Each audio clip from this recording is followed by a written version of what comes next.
하나님 말씀 보시겠습니다. 하나님 말씀은 야고보서 1장 23절부터 25절까지 말씀입니다.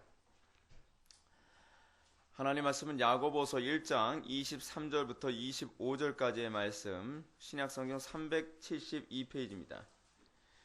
신약성경 372페이지 야고보서 1장 23절부터 25절까지 말씀입니다.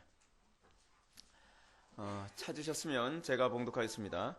누구든지 말씀을 듣고 행하지 아니하면 그는 거울로 자기의 얼굴을 보는 사람과 같아서 제 자신을 보고 가서 그 모습이 어떠했는지를 곧 잊어버리거니와 자유롭게 하는 온전한 율법을 들여다보고 있는 자는 듣고 잊어버리는 자가 아니요 실천하는 자니 이 사람은 그 행하는 일에 복을 받으리라. 아멘.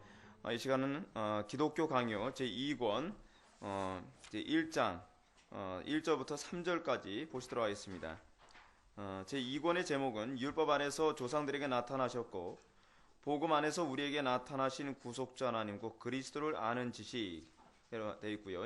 1장은 아담의 타락과 반역으로 온 인류가 저주를 받았고 원시 상태에서 부패하였음 원죄론이라고 되어 있습니다. 우리가 제2장으로 넘어가면서 제2권으로 넘어가면서 우리가 기독교 강요의 이 전반적인 큰 흐름을 다시 한번 그림을 좀 다시 한번 살펴봐야 되겠습니다. 여러분 기독교 강요가 어떤 순서로 기록되어 있는지 여러분 기억나십니까? 기독교 강요의 처음 부분은 하나님을 아는 지식이라고 하는 그 타이틀로 시작을 하는데 하나님을 아는 지식으로서 칼빈이 가장 먼저 언급하고 있는 것은 특별 계시인 성경론을 언급합니다. 제가 최다원 목사님 강의하신 내용을 들어봤더니 최다원 목사님이 조직신학의 과목을 여러분한테 질문을 했더라고요. 그죠? 조직신학의 7과목이 뭐냐라고 했을 때 첫 번째 여러분 대답하셨습니까? 첫 번째 성경론. 그죠? 두 번째 뭐예요? 신론. 그 다음에 뭐죠? 인간론. 그 다음에 뭐예요? 기독론. 기독론 다음에 뭐예요? 구원론. 그 다음에 교회론. 그 다음에 종말론. 이렇게 이제 순서가 되는 거예요. 근데 이 순서가 사실은 칼빈의 기독교 강요의 순서입니다. 그래서 칼빈의 기독교 강요에서 처음에 나오는 게 뭐예요? 그래서 성경론이 나오는 거예요. 성경에 대한 믿음이 없으면 하나님을 알 수가 없어요. 그렇죠? 우리가 하나님을 안다 하면서도 우리가 하나님을 믿는다 하면서도 성경을 믿지 못하면 하나님을 사실은 믿을 수가 없는 거예요. 그래서 칼빈은 기독교 강요를 언급할 때 가장 뭐부터 언급해요? 성경론을 먼저 언급을 하는 거예요. 성경론을 언급한 다음에 그 다음에 뭐예요? 하나님을 아는 지식으로서 가장 처음에 뭐로 시작돼야 된다는 얘기예요? 성경으로 시작해야 돼요. 특별 계시, 그렇죠? 이걸 어려운 말로 특별 계시, 쉬운 말로 성경, 그렇죠? 그래서 하나님을 아는 지식에 관하여 칼빈이 1권 전체에서 하나님을 아는 지식에 관해서 얘기했어요, 그렇죠? 하나님을 아는 지식에 관해서 여러분들 조심해야 될 게 뭐죠? 이 하나님을 아는 지식은 knowing God이지 우리가 흔히 생각하는 것처럼 knowledge of God이 아니에요. 그러니까 하나님에 대하여 아는 지식이 여러분들이 사실은 별로 큰 유익이 되질 않아요. 그렇죠? 우리가 교리적으로 하나님에 대해서는 많이 아는데 하나님을 전혀 알지 못하는 사람들이 많이 있어요. 칼빈이 기독교 강요 제1권에서 궁극적으로 목표로 하는 것이 뭐냐면 하나님에 대해 아는 지식을 통해서 여러분들에게 어디까지 가기를 원하는 거예요? 하나님을 아는 지식이에요. 하나님을 아는 지식이라고 하는 것은 뭘 얘기해요? 하나님과 연합하여 아는 지식이에요. 날마다 삶 속에서 체득되어지는 지식이란 말이에요. 그러니까 여러분들 그 개혁주의를 잘못 이해하는 사람들은 자꾸 체험을 얘기하면 또는 경험을 얘기하면 굉장히 위험한 거라고 생각합니다. 근데 칼빈이 기독교 강요 1권에서 궁극적으로 목표로 하는 바가 뭐냐면 하나님에 대한 체득된 아는 지식을 목표로 하여 여러 가지 교리를 쭉 나열하고 있는 거예요. 그렇죠? 그러면서 우리가 지난 시간까지 살펴왔던 하나님을 아는 지식이 아주 중요한 부분이 뭐였습니까? 섭리론이잖아요. 섭리론. 이 섭리론은 여러분 지식적으로 하나님을 아는 지식을 얘기하는 게 아니었죠. 그렇죠?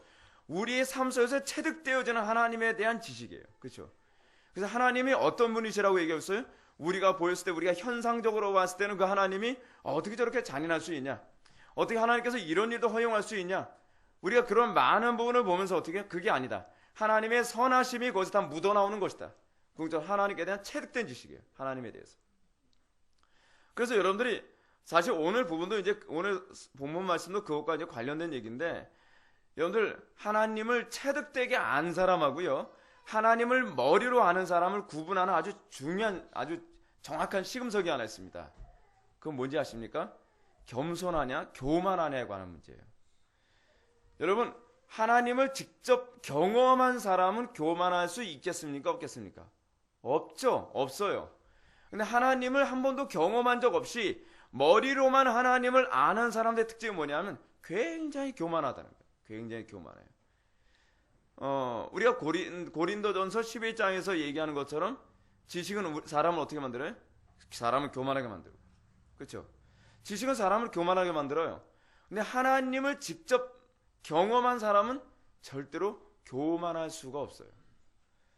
여러분, 모세가 하나님을 만났을 때 그에게서 나타났던 것은 무엇입니까? 하나님을 만났을 때, 하나님을 인격적으로 경험했을 때, 다시는 knowledge of God이 아니라 knowing God, 하나님을 정말 체득하여 아는 사람들은요, 하나님에 대해서 경외심이 있습니다. 그래서 여러분, 잠언과 시편에서는 뭐라고 얘기합니까? 여호와를 아는 지식의 가장 초보적인 지식을 뭐라고 했죠? 여호와를 경외하는 거예요. 여호와를 경외하는 거예요. 그게 하나님을 아는 사람이에요. 하나님을 아는 사람. 하나님을 안다 하면서 여러분, 예수님을 십자가에 못 박기까지 교만했던 사람이 누구였습니까? 바리새인이었잖아요. 바리새인. 지적으로는 알아요. 어느 정도로 알아요? 여러분, 사두개인 같은 사람들, 율법사들 같은 경우는 모세오경을 달달 다 외웠다는 거예요. 모세오경을 외우면 뭐예요? 하나님을 두려워하지 않아요.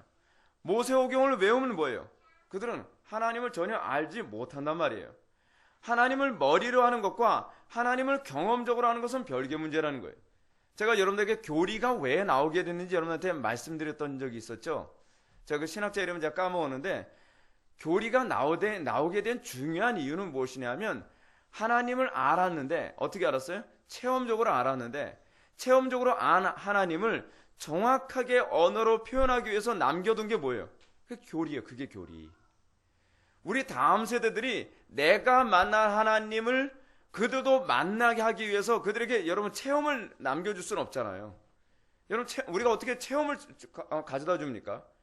그거는 우리 힘으로 안 되잖아요. 근데 우리 다음 세대들이 하나님을 체험적으로 알게 하기 위해서, 그리고 거짓된 하나님과 참된 하나님을 바르게 구분하게 하기 위하여 우리에게 주어진 것이 이 교리라는 거예요. 그래서 여러분, 교리가 머리 아픈 학문이 아니에요. 학문이. 교리라고 하는 이 과정이야말로 하나님을 만나는데 가장 안전한 루트예요. 칼빈이 기독교왕을 썼을 때 여러분 기억납니까? 여러분들 기억이 나실지 모르겠어요. 칼빈의 기독교왕은 맨 앞부분에서 칼빈이 궁극적으로 목표로 하는 바가 뭐냐면 어떤 지식을 가르쳐주는 게 아니라고 얘기하고 있어요. 어디서 봤죠? 제가 정확하게 이제 기억이 잘 안 나는데, 칼빈의 기독교왕의 그 1권 처음 부분을 보게 되면 칼빈이 기독교 강연을 쓰게 되어진 궁극적 목표를 뭐라고 얘기하냐면 우리가 하나님을 체득적으로 알도록 하게 하기 위해 기독교 강연을 썼다는 거예요. 근데 하나님 우리가 체득하도록 하기 위하여 칼빈은 뭘 사용하고 있는 거예요? 교리를 사용하고 있는 거예요. 교리를. 여러분, 교리 무시하고 하나님을 만난다는 사람들의 특징이 무엇이죠? 그들은 다 신비주의에 빠진 사람들입니다. 교리를 무시하고 하나님을 만난다는 사람들은 대부분 성경하고 완전히 관계없이 떠나가 버리게 됩니다. 그래서 재밌는 게 뭐예요? 교리를 몰랐지만 하나님을 제대로 만난 사람들은 항상 어디로 가냐면 또 교리로 가요. 그거 왜 그렇죠? 교리에서 설명하는 그 하나님이 내가 만난 하나님을 그 누구보다 정확하게 설명해주고 있기 때문에 그래요. 그러니까 만약에 여러분들이 교리를 내가 정말 체험을 많이 했다고 하면서도 교리를 무시하는 사람들을 만난다고 한다면 그 사람은 하나님을 잘못 만난 사람이에요. 하나님을 제대로 만났다고 한다면 옳거니 그래 바로 이거야. 내가 만난 하나님 바로 이런 하나님이야 라고 얘기할 수 있는 거죠. 그리고 내가 만난 하나님이 이런 하나님이야 라고 동일하게 고백하게 될 때 어떻게 해요? 그 사람들이 성도의 교통이 생기는 거예요. 성도의 교통하심이. 그러면서 교회가 생기는 거예요. 교회가 되는 거예요. 교회가. 여러분, 최근에 신학자들 사이에서 교회란 무엇인가에 대해서 이제 정의를 내려는 정의를 봤는데, 전통적으로 웨스트민스터 신앙고백서나 하이델베르크 요리문답 같은 그 신앙고백서에서는 교회를 무엇입니까? 라고 정하면 뭐라고 얘기하죠? 구원받은 하나님의 백성들의 모임 이렇게 정의를 내립니다. 아주 100점짜리 대답이죠. 그죠? 100점짜리 대답인데 이 100점짜리 대답을 좀 더 와닿게 요즘 어떤 신학자들이 표현했어요. 제가 학자들이 그걸 이 책 저 책 읽는데 교회론에 관한 책을 이 책 저 책 읽었는데 요즘에 그 표현이 많이 나오더라고요. 뭐라고 표현하냐 하면 서로 교통이 일어나는 성도들의 모임이라는 거예요. 이건 굉장히 더 이렇게 불가시적 교회를 잘 표현한 거거든요. 그렇죠? 예수를 믿는다고 하는데 교통이 안 일어나요. 예수를 믿는다고 하는데 별로 친해지질 않아요. 예수를 믿는다고 하는데 소위 대화가 안 돼요. 예수를 믿는다고 하는데도 불구하고 상대방이 원수처럼 느껴져요. 이건 문제가 많은 겁니다. 이건 문제가 많은 거예요. 내가 만난 하나님과 그 사람이 만난 하나님이 많은다고 한다면 우리에겐 자동적으로 나타나는 게 있죠. 교통이라는 게 나타나는 겁니다. 자, 그래서요. 우리가 하나님을 아는 지식을 가졌을 때 우리가 겸손할 수밖에 없다고 여러분한테 틀림없이 말씀드렸습니다. 자, 그것과 관련해서 우리는 이 부분을 이제 또 살펴봅니다. 참된 하나님을 아는 지식에 관해서 칼빈이 언급을 하고 1권에서 주로 그걸 언급을 했어요. 그러면서 우리가 지난 시간까지 섭리론을 살펴봤습니다. 이 참된 하나님을 아는 지식, 다시 한다면 하나님을 체득적으로 알게 되어지면 이것으로 인해서 나타나는 몇 가지 현상이 있습니다. 아까 제가 여러분한테 뭐라 했죠? 첫 번째로는 겸손해진다 그랬죠. 그리고 하나님을 경외하게 되어진다 그랬죠. 하나님에 대해서 불경스럽게 예배할 수가 없어요. 하나님에 대해서 불성실하게 할 수 없고 하나님의 영광을 훼손하는 일을 함부로 할 수가 없어요. 함부로 할 수가. 하나님을 아는 지식을 갖게 될 때에 우리가 또 다른 그 특징이 나타나는데 두 번째는 뭐냐면 거짓 하나님을 우리가 그러니까 그 외의 하나님이라는 것은 거짓 하나님이시라는 것을 우리가 구분할 수 있는 분별력이 생겨요. 분별력. 여러분 분별력의 원천이 어디 있는지 아십니까? 이건 교리적 지식에 있질 않아요. 여러분들 지난 주일 오후 예배 때 지지난 주일 오후 예배 때 여러분들이 최다원 목사님한테 강의 들었던 사람이 누굽니까? 알미니우스라고 하는 사람에 대해서 여러분 강의를 들었죠? 그렇죠? 기억나시죠? 근데 그 알미니우스가 누구의 제자라고요? 데오도르 베자의 제자라 했잖아요. 베자의 스승이 누구예요? 칼빈이죠. 칼빈인데 여러분 최다원 목사님이 설명하신 것에 대해서 제가 조금만 좀 부가해서 설명한다면 알미니우스 같은 사람이 나오게 되어진 배경이 있습니다. 베자가 정확하게 칼빈의 사고방식을 전달해 줬느냐? 사실 별로 그렇지 못해요. 물론 베자가 탁월한 사람이었던 것은 사실입니다. 근데 이제 문제가 뭐냐면 칼빈은 정확한 성경주의자였거든요. 그런데 칼빈 이후에 베자가 다시 그 성경에 접근하는 방식이 어디로 접근하냐면 스콜라주의로 접근합니다. 스콜라주의 하면 또 이제 막 피곤해지는 사람들이 있겠죠. 스콜라주의가 뭡니까? 철학적으로 성경을 해석하는 방식 스콜라주의 아닙니까? 스콜라주의로 가다 보니까 또 다시 그 괴물 같은 사람이 또 나오는 거예요. 성경을 우리의 철학으로 해석하는 것이 아니라 성경은 무엇으로 해석해야 돼요? 성경으로 해석을 해야 되거든요. 근데 철학적인 마인드로 자꾸 성경 해석하다 보니까 거기에 영향을 받은 사람 중에 하나가 누구냐면 바로 이 알미니우스 같은 사람이에요. 근데 이제 더 심각한 문제는 뭐냐면 알미니우스가 거듭나지 않았기 때문에 그렇게 되는 거예요. 거듭나지 않았다는 말은 다시 얘기한다면 하나님을 만난 경험이 있다는 거예요? 없다는 거예요? 없다는 거예요.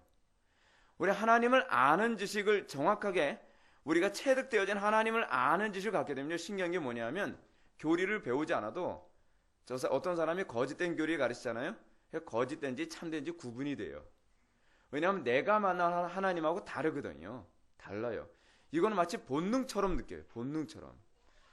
그런데 이 알미니우스의 문제는 무엇이냐면 베자한테 칼빈주의적 사고를 철저하게 지식적으로는 교육을 받았을지 모르겠는데 문제는 뭐냐면 자기의 본성 자체가 동의하는 하나님을 아는 지식은 아니었던 거예요. 그러다 보니까 어떤 문제가 발생하죠? 그 사람이 이단자를 만났는데 제가 그 이단자 이름을 제가 까먹었는데 이단자를 설득하겠답시고 가가지고서 그 사람한테 설득당해가지고서 오히려 이단이 돼버리잖아요. 그러니까 제가 여러분한테 말씀드리는 게 있죠.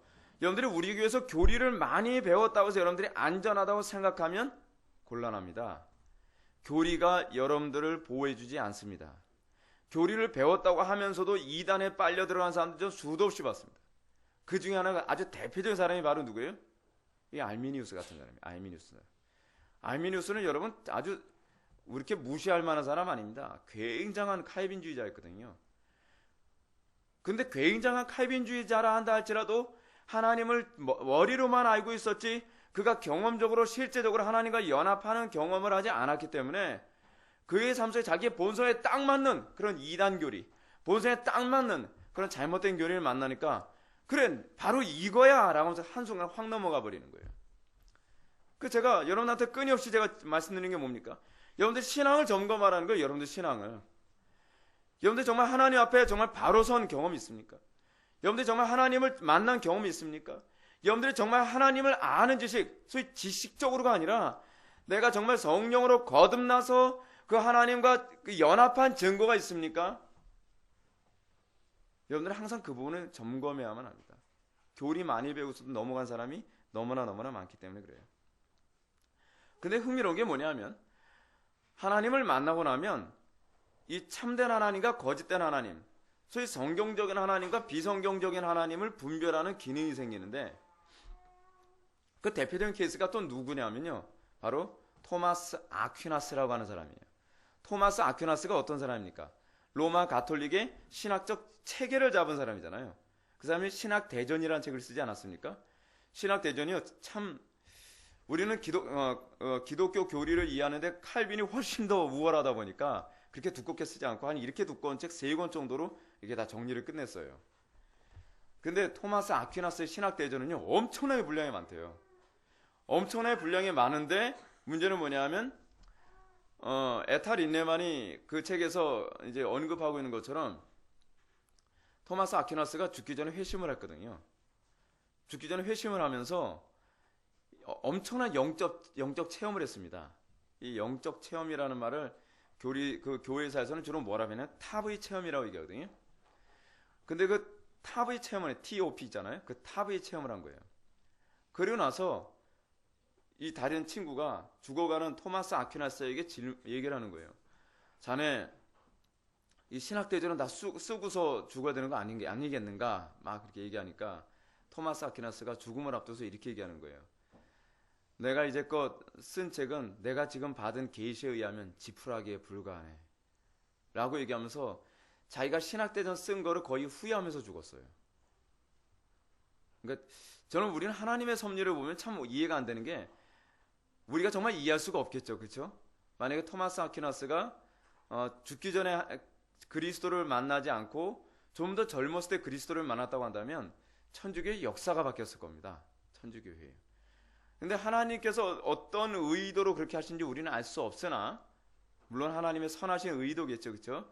그 선하신 의도 가운데에 이 사람이 죽기 전에 그리스도를 만나고 그래서 세상을 떠났다는 것은 참 안타까운 일이 아닐 수가 없습니다. 근데 흥미로운 것이 뭐냐면 이 사람이 그리스도를 만나는 체험을 하자마자 어떻게 해요? 아, 내가 잘못 알았구나. 내가 천주교 교리를 그렇게 많이 썼지만 내가 잘못 알았구나 라고 하는 걸 비로소 깨달았다는 거예요. 지식을 능가하는 겁니다. 그 수많은 지식도 한순간에 무너지는 거예요. 그래서 여러분은 얼마나 놀라운지 알아요? 어떤 사람이 이단 종파에 물들어서 철저히 골수로 이단 종파에 물들었다가도 어느 날 예배당에 와서 설교 한 편에 모든 이제까지 배웠던 모든 교리를 다 정리해버리는 사람도 있잖아요. 어떤 사람이 자기가 아무리 잘못된 신앙생활을 했다고 할지라도 그리스도를 만남과 동시에 자기의 모든 잘못된 신학적 개념이 다 정리되어지는 사람도 있잖아요. 이게 바로 하나님을 아는 지식의 위대함입니다. 그 제가 여러분한테 끊임없이 얘기하는 거죠. 하나님을 만나는 것이 우리의 신앙의 초점이어야 돼요. 하나님에 대한 지식을 즐기지 마십시오. 우리가 궁극적으로 목표를 삼아야 되는 것은 우리가 즐겨야 될 대상은 하나님에 대한 지식이 아니라 하나님 그 자체입니다. 그것이 우리의 즐거움이 돼야 돼요. 하나님 자체가 우리의 즐거움이고 하나님의 영광스러운 성품에 참여하는 것이 우리의 즐거움이어야 돼요. 그랬을 때 우리는 어떤 현상이 나타납니까? 우리가 그리스도를 위하여 고난을 당하는 것조차도 기뻐할 수 있게 되는 거죠.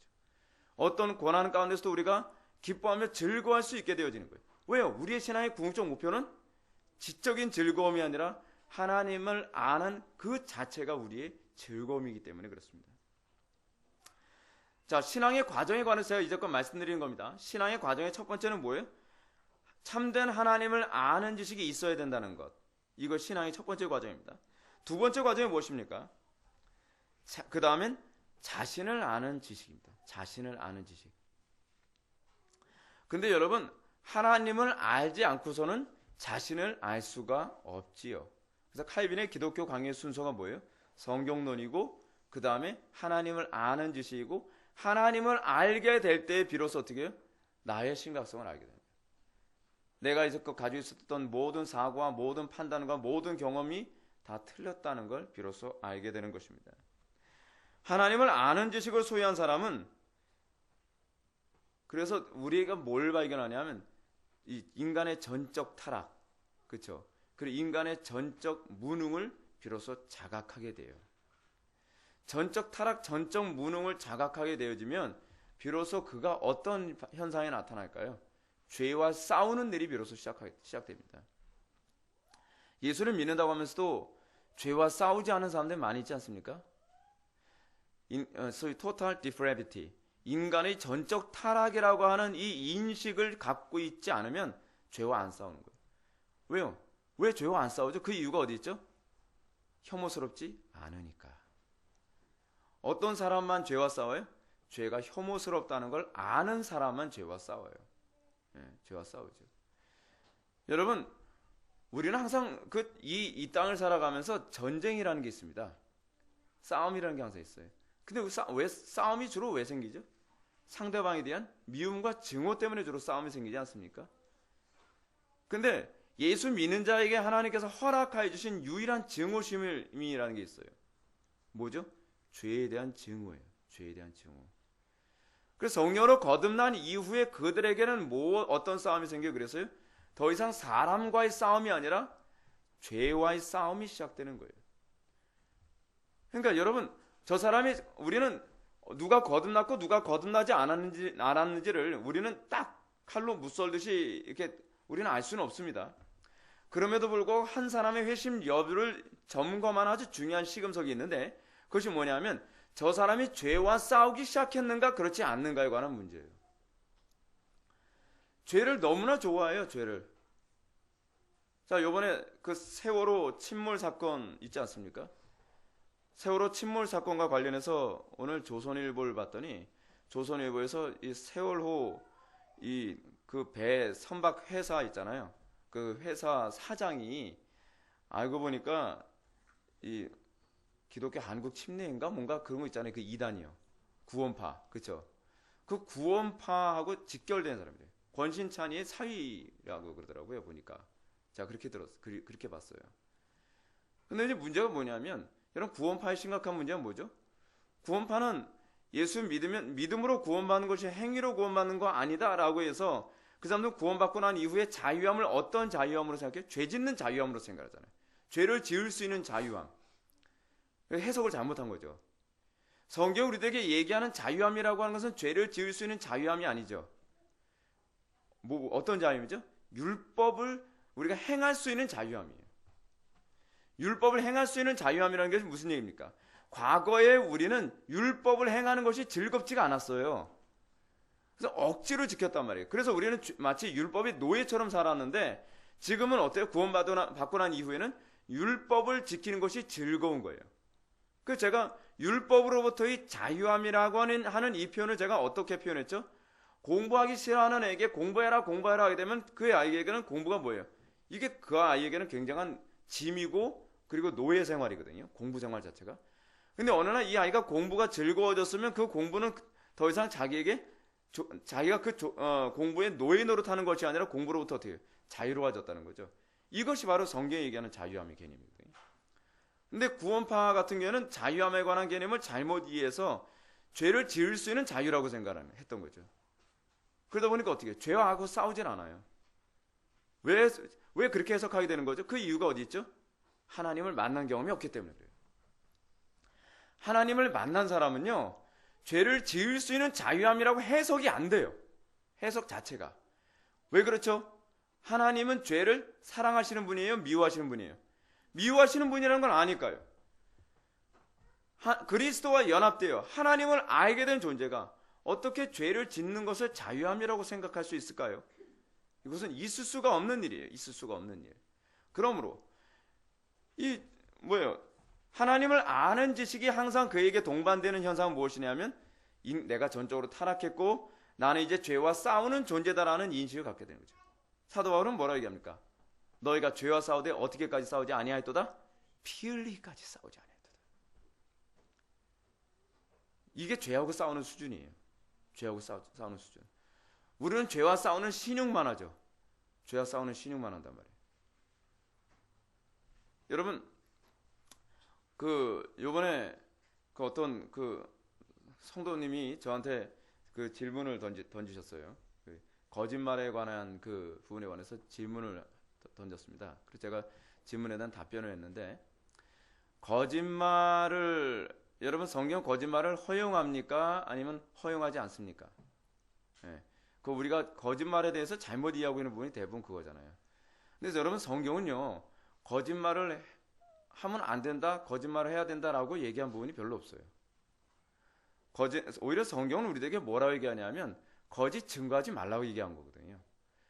그러니까 여러분 제9계명 거짓 증거하지 말라라고 하는 이 표현은 그 표현 자체는 뭐가 나오냐, 거짓말 금지 규례이기 이전에 악의적으로 다른 사람에게, 소위 이건 형법과 관련된 법정 용어거든요.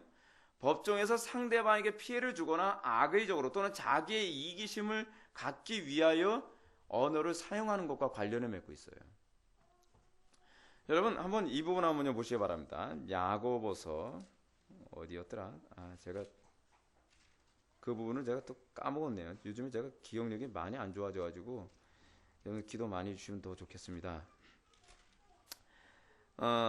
성경에 어떤 좀 독특한 표현이 나오냐면요, 야고보서 3장입니다.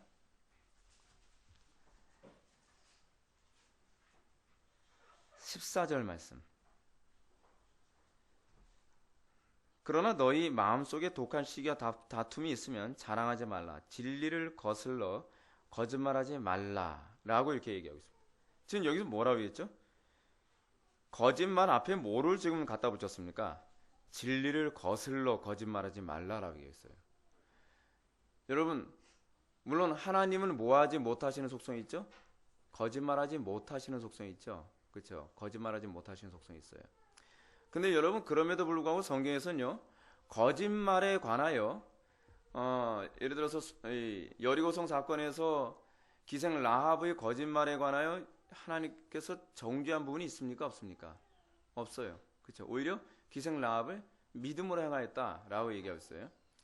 그렇다고 한다면 여러분이 거짓말이라고 하는 부분에 관해서 물론 여러분들 이거 조심성 있게 들어야만 합니다. 제가 거짓말을 허용하고 있다는 거 들어서는 곤란해요.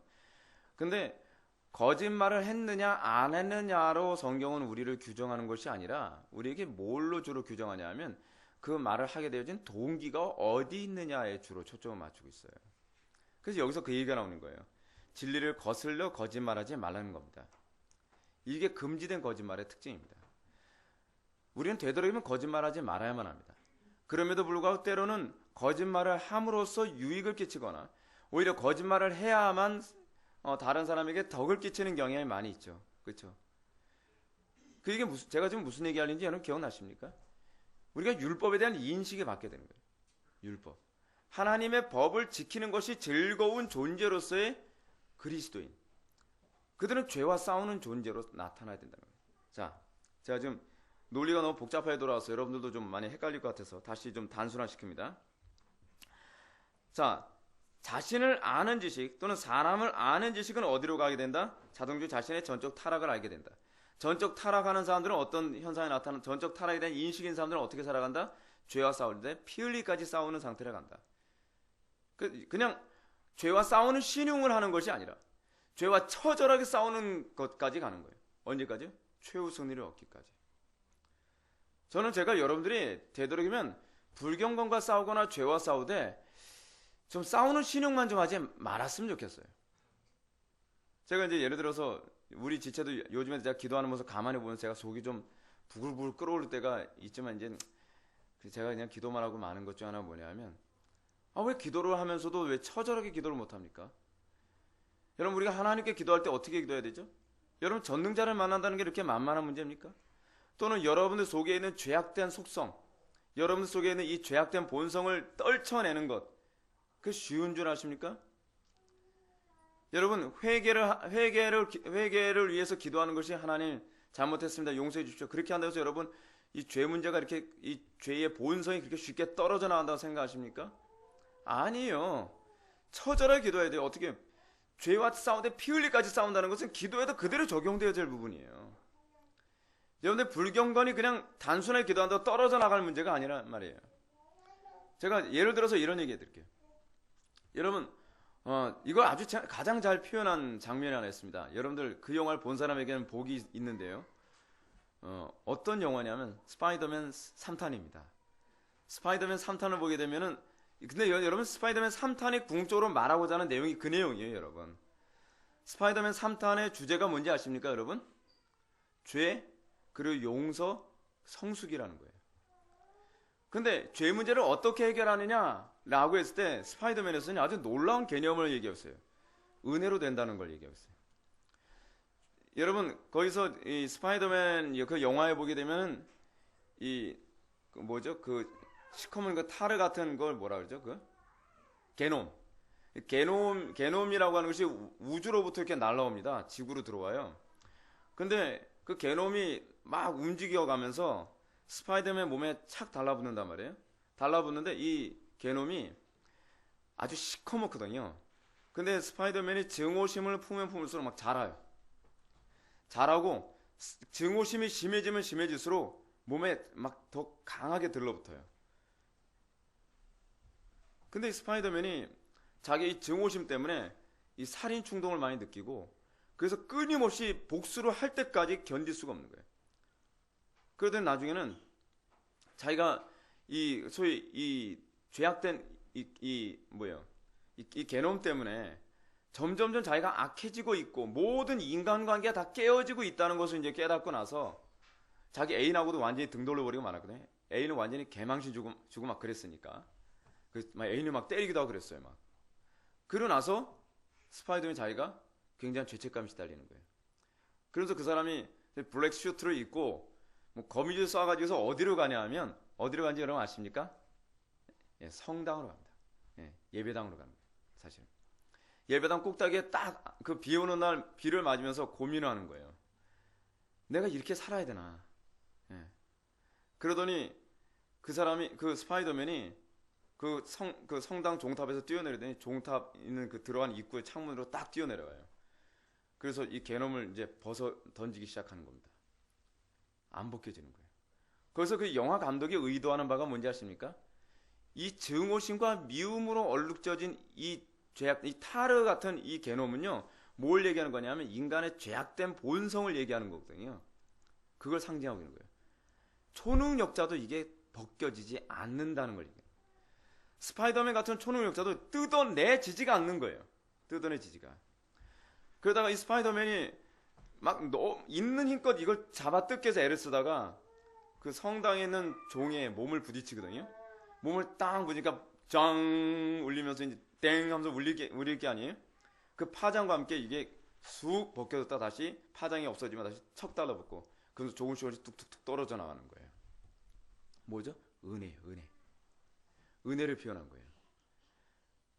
그리고 나서 이 그 종에 부딪히면서 이걸 다 떼낸단 말이에요. 그러면서 비로소 자유하게 돼요. 근데 굉장히 힘들게 은혜가 있다고 해서 그냥 떨어져 나가는 것이 아니라 모든 힘을 다 쏟아가면서 그 죄 문제를 해결하는 그 부분. 그래서 여러분 그 영화의 주제 제가 그냥 제 주관적인 판단인가라고 생각을 해서 그 두 번째 CD 있거든요. 스파이더맨 DVD 사게 되면 두 번째 CD 있잖아요. 두 번째 CD에 영화 감독이 이 영화를 만든 그 궁극적 목표 어떤 교훈을 주고자 해서 만들었는가 했더니 그 CD에 그 얘기가 나오더라고요. 죄 문제 그리고 용서 문제. 이 용서 문제도 얼마나 그 영화 감독이 탁월하게 표현했냐면 궁극적으로 스파이더맨이 정말 죽이고 싶었던 사람이 누구냐면 그 샌드맨이었거든요. 모래인간. 근데 이제 이 모래인간하고 나중에 모든 이 관계에 관한 문제가 오해가 다 풀려요. 그러니까 이 피터 파커 이 스파이더맨이 그러죠. 난 이제 당신을 용서할 수 있습니다. 용서합니다. 그렇게 얘기했더니 여러분들 우리는 그 영화에서 그렇게 딱 얘기하게 되면 우리는 어떻게 할 것 같아요? 내가 샌드맨이면 땡큐 하면서 싹 갈 것 같잖아요. 근데 영화를 얼마나 작품성이 뛰어난지, 샌드맨이 말 그대로 모래인간이니까 여기서부터 모래를 막 부서지면서 쑥 날아가요.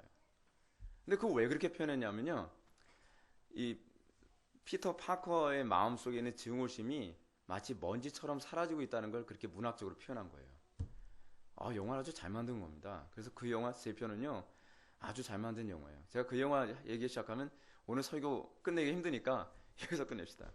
그래서 1, 2, 3편이 사실 다 그런 것과 관련을 맺고 있거든요. 그래서 2편에서도 나오는 얘기가 결론을 이렇게 얘기하냐면, 선택이 본질을 결정한다. 그러나 선택은 각 사람에게 주어진 문제다. 그렇게 이제 영화가 그렇게 끝나요.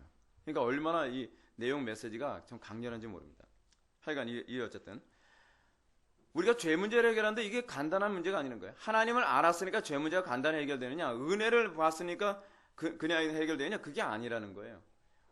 우리 끊임없이 하나님 앞에 최선을 다하여 이 죄 문제를 해결하기 위해 은혜를 구하고 죄와 싸우되 피 흘리기까지 싸울 줄 알아야 된다는 거예요. 그리고 인간의 전통 무능을 깨달았으면 어떻게 해요? 하나님께 날마다 은혜를 강력하게 구하는 것. 자, 그리고 난 다음에, 그래서 여러분 제 2권이 사람을 아는 지식과 아울러서, 그 다음 여러분 사람을 아는 지식, 우리 자신에 대한 죄인됨에 대해서 알고 나면 그 다음에 뭐가 나와요? 조직신학 과목? 기독론이 나오죠. 기독론. 그래서 12장부터 그리스도론이 나오는 거예요. 12장부터 그리스도론이 나오게 됩니다. 그래서 제 2권은 제가 오늘 좀 서론이 많이 길어졌는데, 제 2권은 그래서 뭐예요? 인간론과 기독론을 다루고 있습니다.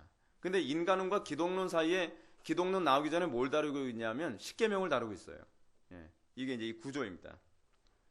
자, 이제 이 정도만 합시다. 패스하고 제 1장, 아담의 타락과 반역으로 온 인류가 저주를 받았고 원시 상태에서 부패하였음, 원죄론이라고 얘기합니다. 오늘 우리가 살펴보는 게 사실 원죄론입니다. 자, 그래서 먼저 1절 보시게 되면, 자기를 아는 바른 지식, 여기서 보게 되면 사람이 자기 자신을 알아야 한다는 것을 옛 격언이 역설하는데, 이거 번역이 원래 이거죠. 내 자신을 알라라는 옛 격언이 있는데 라는 그런 뜻이에요. 누구의 가르침입니까? 소크라테스가 한 소리죠. 그죠? 이는 참 일리 있는 가르침이다 라고 얘기합니다. 근데 문제는 뭐냐면, 철학자들은 인간을 아는 지식에 도달을 해요? 못해요? 궁정 못하죠. 사람을 아는 지식에 도달을 하지 못하는 이유가 어디 있습니까? 왜 철학자들이 그토록 우리 자신을 아는 지식을 가지려고 애를 썼는데 불구하고 왜 아는 지식에 도달하지 못하죠? 원본을 본 적이 없으니까요. 원본을 본 적이 없으니까. 여러분, 요번에 세월호 침몰했잖아요. 근데 세월호 침몰했는데 세월호가 어떻게 개조되고 어떻게 해서 이게 문제가 생겼는지 여러분 알려면은 뭘 봐야지 알아요? 원본을 봐야 알잖아요. 원래 설계가 어떤 상태인지 알아야 심각하게 개조가 잘못됐구나, 심각하게 이 배를 훼손시켰구나 라고 하는 걸 알 수 있잖아요. 문제는 뭐냐면, 하나님을 아는 지식이 없는 사람은 자기 자신이 얼마나 망가진 존재인지 알지 못한다는 거예요. 바꿔서 얘기한다면요, 오늘날 예수 믿는다고 하면서도 자기 자신이 얼마나 망가진 존재인지를 인식하지 못하는 사람들은요, 하나님을 사실 만난 적이 없을 가능성이 너무한 거예요. 하나님을 만나면 내가 너무 많이 개조됐구나, 이거 완전 침몰 직전이구나 라고 하는 걸 알 수 있거든요. 자기 자신을 아는 지식이 너무 없어요. 여러분, 우리 주변에 그런 거 많이 느끼지 않습니까? 자기 자신이 굉장히 미련한데 스스로 굉장히 지혜롭다고 생각하는 사람도 있어요. 자기 자신이 굉장히 무능한데 굉장히 능력 있다고 생각하는 사람이 있어요. 그거 왜 그렇죠? 왜 그런 현상이 나타나죠? 하나님을 만나본 적이 없어요.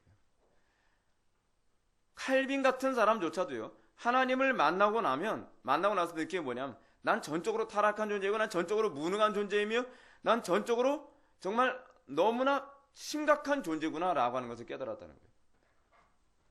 사도 바울은 뭐라고 얘기했습니까? 죄인 중에 괴수라고까지 얘기하지 않았습니까? 그래서 제가 여러분한테 말씀드린 게 그거예요. 여러분들이 하나님을 아는 지식을 가졌느냐, 하나님에 대하여 아는 지식을 가졌느냐가 여러분들에게 어떻게 나타나요? 겸손하냐 교만하냐로 나타난다니까요. 하나님에 대해서 아는 사람은요, 얼마나 자기가 하나님을 다 알고 있다고 얘기하는지 몰라요. 그죠? 자기가 다른 사람보다 조금 더 교리적 지식을 많이 알고 있으면, 그것도 몰라?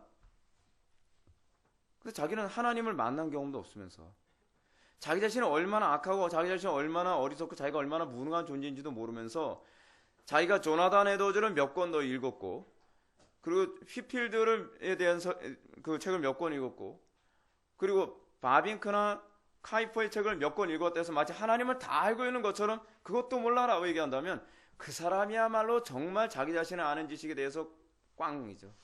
하나님도 알지 못할 뿐만 아니라 자기도 전혀 모르는 거죠. 그 제가 여러분한테 말씀드렸죠. 여러분들이 교리를 바르게 알고 바르게 배웠을 때 나타나는 특징이 뭐랬어요? 여러분들이 얼마나 심각한 죄인인지, 여러분들이 얼마나 교만한 존재인지, 여러분들이 얼마나 무능한 존재인지 알게 되는 거예요. 한마디로 겸손해지는 거예요. 겸손해지는 거. 저는 오늘날 우리 개혁주의 노선에 있는 교회들이 교리와 아울러서 성도들에게 반드시 강조해야 될 부분이 이거라고 생각합니다. 교리를 배우면 배울수록 나는 정말 죄인이구나. 정말 나는 무능한 존재이구나. 나는 정말 이 모든 성도들 중에 지극히 작은 자 중에 작은 자로구나 라고 고백되어져야 된다는 것입니다. 그래서 뭐예요? 다른 사람 위에 군림하려고 하는 사람으로 나타나는 것이 아니라 오히려 다른 사람 밑에서 오히려 섬기는 자로 나같이 부족한 자가 라고 얘기할 수 있어야 되는 거죠. 그게 교리를 바르게 배웠을 때 나타나는 특징입니다. 제가 그래서 개인적으로 그렇게 말씀드리지 않습니까?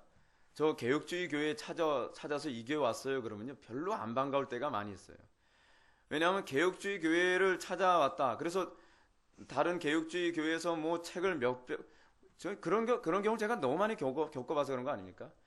뭐 머리는 스캐너다 보니까 뭐 조나단 에드워즈 책 다 읽고 뭐 로이드 존스의 책 다 읽고 누구의 책 다 읽고 하면서 교리 얘기하기를 너무 좋아하는 거예요. 막.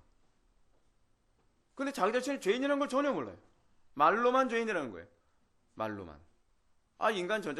인간은 전적인 죄인이 있죠. 타락했죠. 그 얘기하는 것도 사실 누구 말을 인용하면서 얘기하냐면 아더 핑크의 인간의 전적 타락 교리 책 읽고서 그 얘기를 하고 있는 거예요. 머리를 위한 인간의 전적 타락을 알죠. 근데 당신이 전적으로 타락했다는 거 아니야. 이제 타락했죠. 타락했는데 왜 이렇게 교만해요? 타락했다고 얘기하면서 왜 이렇게 잘난 체 많이 해요? 타락했다고 하면서 뭐 이렇게 감내나라 뭐 배나나라 이런 소리를 많이 하죠? 아직 자기에 대해서 모르는 거예요.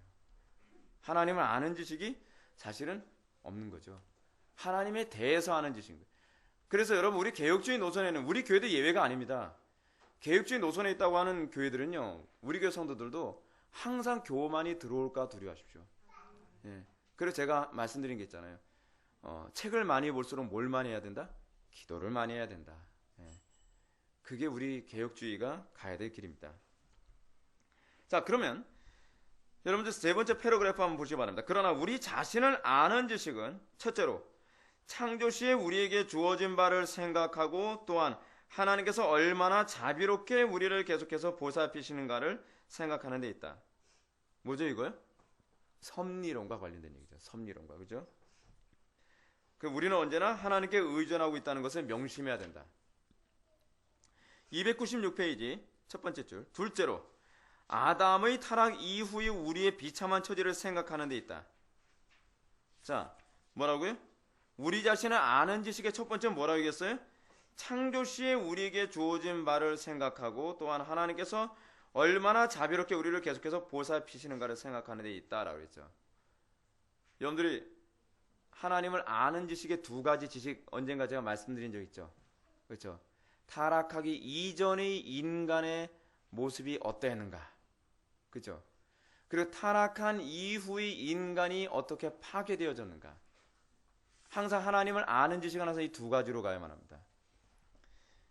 우리가 왜 내 자신의 타락과 내 자신의 무능함에 대해서 잘 모르죠? 하나님을 봐야만 타락하기 이전의 인간의 모습이 어땠는지를 알 수 있거든요. 왜요? 인간은 누구의 형상대로 창조됐기 때문에? 하나님의 형상대로 창조됐기 때문에. 그래서 여러분들이 정말 전 여러분에게 그런 부분을 날마다 기도할 때 구하라고 제가 부탁드리고 싶은 게 하나 있어요. 그것은 뭐냐면 하나님, 내가 얼마나 타락한 존재인지, 내가 얼마나 무능한 존재인지 날마다 가르쳐 주십시오라고 좀 기도를 하시기 바랍니다. 그러면 하나님이 만나 주실 거예요. 그럼 하나님께서 하나님의 형상의 영광스러움이 무엇인지 보여주실 겁니다. 하나님의 형상의 영광스러움이 딱 비춰지면 여러분 우리 신앙의 선배들이 그런 고백 많이 하지 않습니까? 벌레만도 못한 이 인간. 그럼 어떤 사람이 그죠? 우리가 왜 벌레만도 못해요? 우리가 기분 나쁘게.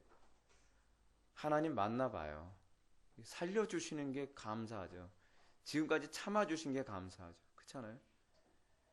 사도 바울이 하나님을 만나면 만날수록 뭐라고 얘기해요? 사도 바울이 초창기에 하나님 만났을 때 뭐라고 고백했다 그랬죠? 나는 모든 사도들 중에 가장 작은 자로다. 이게 사도 바울 초창기 때 했던 얘기거든요. 근데 사도 바울이 자기 어떤 이 사역의 중반기 때 뭐라고 얘기해요? 나는 모든 성도들 중에 지극히 작은 자 중에 작은 자로다. 우리는 아직까지 여기조차도 못 가잖아요. 그죠? 좀 그래서 우리 남들보다는 좀 괜찮다고 생각하잖아요. 저 사람보다 좀 괜찮다고 생각하잖아요. 근데 사도 바울이 노년엔 뭐라고 얘기합니까? 죄인 중에 괴수로다. 사실 사도 바울이 죄인 중에 괴수로다라고 하는 이 표현을 사용할 당시에 사도 바울은 어디서 이 편지를 썼습니까? 감옥 안에서. 감옥 안에서 다른 죄수들을 보면서 쓴 거거든요. 근데 여러분 다른 죄수들을 보면서 우리는 그러기 쉽잖아요. 저런 인간 쓰레기도 저러니까 감옥에 왔지 라고 얘기하기 쉬운데 사도 바울은 그 안에서 측은지심을 느끼는 거예요. 나는 저 사람보다 낫지도 않다. 나는 저 사람보다 훨씬 더 못됐다. 죄인 중에 괴수다. 아마 이 감옥 안에서 제일 나쁜 놈이 아마 나일 거다 라고 사도 바울이 느낀 거예요. 우리는 거기서 사도 바울의 경건의 수준을 보는 거죠. 그가 얼마나 하나님과 깊은 교제 가운데 있었고 그가 얼마나 성령의 밝은 조명 가운데 있었는지를 알게 된 거예요. 성령의 밝은 조명이 그들로 하여금 교리를 가지고 자기 주변에는 죄수들을 바라본 게 아니라 그 교리를 가지고 나를 바라본 거예요. 내가 얼마나 극악무도한 죄인인지가 더 선명히 보인 거예요. 여러분들에게 이 은혜가 임하기를 주님의 이름으로 축원합니다. 정말 이 은혜만 임한다면 과연 교회 안에 사랑이 없을 수가 있을까요? 네. 자, 그 다음 패러그래프 한번 보실까요? 그러나 최초에 부여받은 그 고귀함을 생각할 때 우리는 그것과 너무도 대조적인 우리의 현재의 더러움과 치욕의 상태를 떠올리지 않을 수가 없다. 첫사람 안에서 우리가 우리 원 상태로부터 타락했기 때문이다. 그렇죠.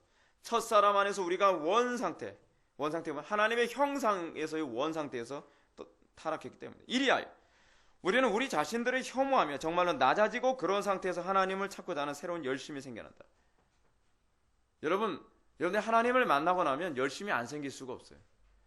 하나님을 만나고 나면 여러분 아무리 의욕이 없는 사람이라도 정말 어떻습니까? 여러분 자다가 그런 경험 해본 적이 있는지 모르겠지만 자다가 뭐 가려워서 손을 딱 뜨더니 소위 그 물방개 만한 바퀴벌레가 손등에 기어 올라오고 있어요. 그럴 때 이거 뭐야 이러지 않잖아요. 뭐 그런 사람들 간혹가다 있겠지만 익숙한 사람들 근데 대부분 화들짝 놀라잖아요. 우리가 얼마나 끔찍한 죄인인지 알게 됐을 때 우리에게 나타나는 반응 얼마나 열정적입니까? 어느 정도로 열정적인지 알아요? 다른 거 접어놓고 모기에 관해서 한번 얘기할게요. 밤에 곤히 깊이 잠자는데 모기가 윙 하면서 딱 물어뜯어요. 근데 퉁퉁 붓는 거예요. 이러면 어떻게 합니까? 저 같은 경우는요 찾아 죽일 때까지 불을 켜놓고 계속 찾아다녀요. 막 열이 있는 대로 받는 거잖아요. 어찌나 열정이 있는지. 그래서 근데 그놈이 또 그런 놈들이 항상 또 어디 붙어 있냐면 천정에 붙어 있어요. 그러면 어떻게 해요? 파리채 가지고 쳐가지고서 막 피가 퍽 튀. 근데 그 모습 보면서 희열을 느끼면서 불 끄고 잠을 자죠. 얼마나 우리가 열정적입니까? 예, 그런 혐오스러운 것을 발견했을 때. 예, 우리에게 그런 열정이 그렇게 죄에 대한 혐오에 대한 우리의 반응이 그렇다는 거예요, 사실은요. 자, 그런데 흥미로운 걸 한번 보여드릴게요. 오늘 본문 말씀입니다. 야고보서 1장 23절부터 25절 말씀. 여러분 이 말씀 여러분 읽으면서 이해가 잘 안 됐을 겁니다. 근데 이해가 잘 되게 제가 설명해 드릴게요. 누구든지 말씀을 듣고 행하지 아니하면 그는 거울로 자기의 생긴 얼굴을 보는 사람과 같아서라고 합니다. 여러분 이 거울이 뭘 얘기하는지 아십니까? 거울이요? 율법을 얘기하는 겁니다. 율법 해놓고서 가로 열고 뭐라고 쓰냐면요. 하나님의 영광의 본체라고 쓰십시오. 여러분 율법이 뭡니까? 율법이 우리 죽이는 겁니까? 아니죠. 하나님의 영광을 표현한 거거든요. 그래서 여러분 뭐라고 해요? 하나님을 본 자마다 어떻게 된다고요? 죽는다 그랬잖아요. 근데 지금도 똑같아요, 여러분. 율법은요, 우리를 죽게 만들어요. 왜 그렇죠? 율법이 하나님의 형상이다. 나중에 여러분, 우리가 하나님의 심판대 앞에 섰을 때 무엇이 우리를 죽음으로 선언해요? 율법이. 하나님을 본 자마다 다 죽는다는 것이 여러분 그것이 어떤 개념으로 우리들에게 얘기해 주고 있는 거냐? 바로 이런 개념이에요. 율법이 우리를 심판한다니까요. 근데 보십시오. 그는 거울로 자기의 생긴 얼굴을 보는 사람과 같아서 제 자신을 보고 가서 그 모습이 어떠했는지 곧 잊어버리거니와. 첫 번째 유형의 사람들은 어때요? 거울. 여러분 율법이 우리에게 궁극적으로 역할하는 제2용법, 제1용법이 뭐라 했죠? 율법의 제1용법? 세상의 소위 일반적인 법률을 만드는 초석이 주로 율법이라고 했잖아요. 그렇죠? 그래서 여러분 대부분의 모든 나라의 율법은요. 율법의 기초가 그 법의 기초가 율법이에요. 그 밑바탕에 율법이 많이 깔려 있어요. 두 번째 여러분 율법의 기능이 뭐라 했죠? 몽학 선생. 그렇죠? 몽학 선생. 그 율법이 뭐예요? 우리의 죄인됨을 드러내죠. 죄인됨을 드러내요. 그래서 여러분 강단에서 율법을 설교 안 하면 안 되는 게 뭐냐면 율법을 통해서 우리의 본래 형상은 이런데 하나님의 형상으로부터 이렇게 떨어져 나간 존재라고 하는 일그러진 자상을 보여주는 것이 율법의 역할이에요. 근데 이제 문제가 뭐냐면 여러분 교회 안에 두 종류의 사람이 있습니다. 강단에서 하나님의 영광의 광채를 설교를 통해서 하나님의 영광의 광채를 드러내는 거잖아요. 하나님의 영광의 광채를 드러냈을 때 그 설교를 듣고 내가 죄인이구나. 내가 저것도 잘못하고 있지. 라고 생각을 하고서요. 그런 다음에 집으로 돌아가서 다시 원상복귀하는 사람이 있어요. 바로 그거예요. 제 자신을 보고 가서 제 자신은 어떤 거죠? 자기 자신의 악함, 자기 자신의 무능함, 자기 자신이 얼마나 하나님의 영광으로부터 멀리 간 존재인가. 그거잖아요, 그거. 근데 그걸 보여주고 나서 어땠는지 곧 뭐예요? 잊어버리는 거예요, 잊어버리는 거. 그러니까 기껏 내가 죄인이야. 정말 내가 게을러. 내가 하나님 앞에 불경건하지. 그래 이건 나의 문제야. 내가 이번 회개해야 돼. 라는 것을 끊임없이 성령의 조명하심을 통해서 여러분 깨닫는 것으로 끝나면 안 돼요. 그러고 난 다음에 집으로 돌아가가지고 새까맣게 잊어버리는 거예요. 그 모습이 어떠했는지 뭐예요? 잊어버리는 존재. 내가 얼마나 혐오스러운 존재였는지, 하나님의 영광에 비쳤을 때 내가 얼마나 추악한 존재이고 하나님께서 나에게 지옥의 형벌을 내린다 할지라도 할 말 없는 존재라는 걸 알면 뭐하냐 말이에요. 예배 끝나서 축도와 동시에 잊어버리고 나서 다시 세상으로 돌아가고 다시 이전의 불경건으로 돌아가는 것을 지금 여기서 얘기하는 거예요. 제 자신을 보고 가서 그 모습이 어떠했는지를 곧 잊어버리거니와. 25절 말씀. 자유롭게 하는 율법을 들여다보고 있는 자. 자유롭게 하는 율법이라는 게 무슨 얘기예요? 여러분들이 하나님의 영광의 광채를 보고서 궁극적으로 그 죄로부터의 자유함을 얻는 거예요. 죄를 이길 수 있는 능력, 거룩함에 참여하는 것, 하나님의 형상에 참여하는 것 말이에요. 이걸 얘기하는 거예요. 이 자유롭게 하는 온전한 율법을 들여다보고 있는 자는 곧 듣고 잊어버리는 자가 아니요 실천하는 자니 이 사람과 행하는 일에 복을 받으리라. 복을 받는다는 얘기가 무슨 얘기죠? 하나님의 영광의 은혜의 부여함에 참여하게 되게 된다는 거예요. 여러분 어떻습니까? 여러분들은 하나님의 은혜의 부여함에 여러분들 참여합니까? 날마다 여러분들 설교를 듣고서 찔리는 게 제가 복이라고 했죠. 찔리는 게. 왜요? 찔렸다는 것은 무슨 얘기냐면 내가 얼마나 하나님의 영광으로부터 멀리 간 존재인지 성령의 조명을 받았다는 거예요. 근데 문제는 뭐냐면 찔리고 나서 잊어버리는 자예요. 삶에 변화가 없어요. 경건에 진보가 없단 말이에요. 사도 바울이 뭐래요? 신앙의 진보를 보이라고 얘기하고 있지 않습니까? 신앙의 진보가 없어요. 1년 360일 맨날 러닝머신 타고 있어요. 1년 360일 맨날 똑같은 지적을 받아도 변화되질 않아요. 그 이유가 어디 있죠? 이 모습 그대로인 거예요. 그 모습이 어떤지 곧 잊어버리는 거예요. 내가 얼마나 혐오한 존재인지 잊어먹는 거예요. 이제 하도 잊어먹어가지고 또 지적을 받아도 이제는 아예 그냥 그렇거니 해버리고 마는 거예요. 어떻게 하면 좋습니까? 이거 어떻게 하면 좋아요? 여러분들, 우리가 진정으로요, 자유롭게 하는 온전한 율법을 들여다보고 있는 자가 어떤 존재인가를 생각해 보십시오. 실천하는 자입니다.